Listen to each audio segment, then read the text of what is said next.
So this is The Puzzle Master by Danielle Trussoni. Mike Brink was a rising football star in high school when an accident on the field caused a brain injury that left him with acquired savant syndrome. Now he is a master at making and solving puzzles, but his unique mind has left him lonely and isolated.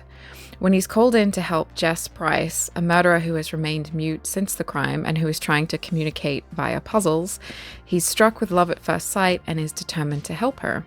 Drawn into a game of cat and mouse, he finds he's involved in a drama where reality and the supernatural collide. Danielle Trussoni is the author of the Angelology trilogy. Say that 3 times fast. And this book's premise, it's a bit like The Silent Patient meets the Da Vinci Code in the premise aspect, and it does strike that kind of tone. But it's, as you get into it a bit more, it's aimed to be more of an adventure, a wild ride. There is kind of a mystery to be solved at the center, and we have these attractive sort of lead characters that we're following around, and the puzzles are thrown in. But unlike those 2 books mentioned, Silent Patient and Da Vinci Code, this one leans hard into the supernatural elements. There's like dreams, Jewish mysticism, a god puzzle, sort of playing with the fabric of reality. And there's a lot thrown in there. It's like demons and stuff as well. So here's a key thing for me when I was reading this. So this happens early in the book, just a couple of chapters in, so it's not a spoiler. But our savant character picks up a Rubik's Cube from another character's desk, and he solves it easily. And the other person in the room is shocked and amazed that he can solve a Rubik's Cube. And this kind of bothered me because a Rubik's Cube is a very common classic puzzle. It's not really, it's not a hard puzzle because I have loads of friends who just sort of know the algorithm to it, so to speak, or know the trick to it and can just solve them. Like, it's not, no offense to my friends, it's just not a sign of, I feel like the scene is set up that we're supposed to be so amazed that he can solve a Rubik's Cube. It's like, oh, look, this guy can solve a Rubik's Cube. I felt like it was just trying a little bit hard there. You can Google how to solve a Rubik's Cube. Like, anyone can do it. I don't know. I didn't hate this book, so I don't mean to be really harsh about it. It does try to do a little bit too much. There's a lot of sort of plots, a lot of elements, a lot of threads. They're not all handled well. It gets a little bit incoherent as you get further in. There's a lot thrown in to this book. It actually made me think of some of the games that came out around sort of the early 2000s, I guess. I think it would really work in a PC game format.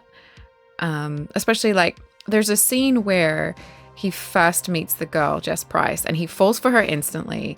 And then a few minutes later, she's kissing him and he's seeing visions while she's kissing him.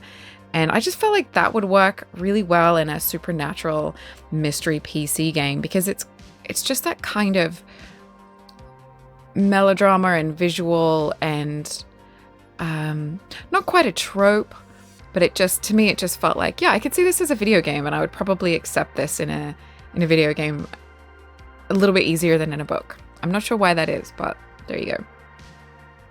I found the dialogue pretty bland. The characters feel a little bit underdeveloped, and I don't mind that too much with commercial fiction or pulp adventure stories. I think that's fine.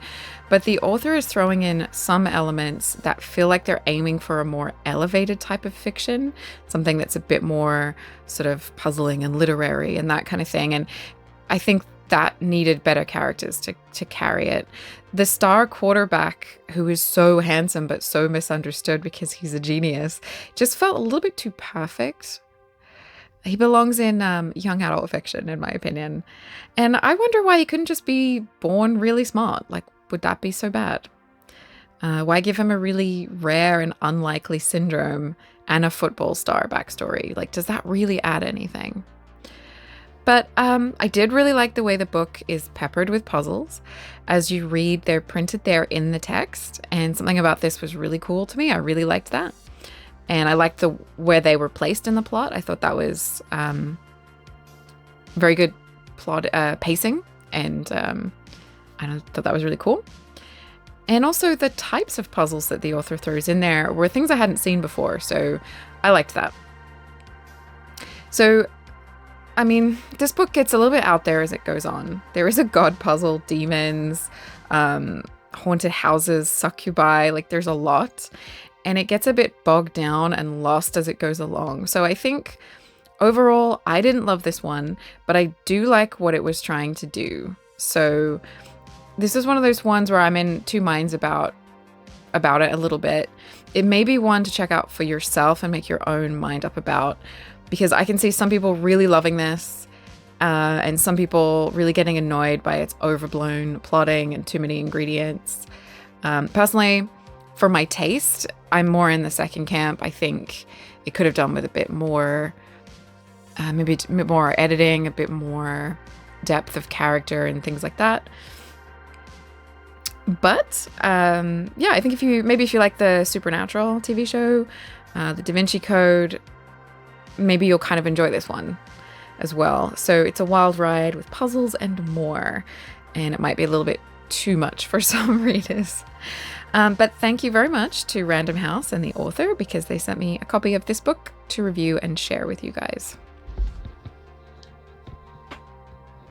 You can check out some of my other videos. I also have another channel and socials, so you can find links below if you want more of that. And if you want to hang out again, remember to like and subscribe. And you can always leave a comment, let me know what you thought, or let me know what else you might want to see. Thank you.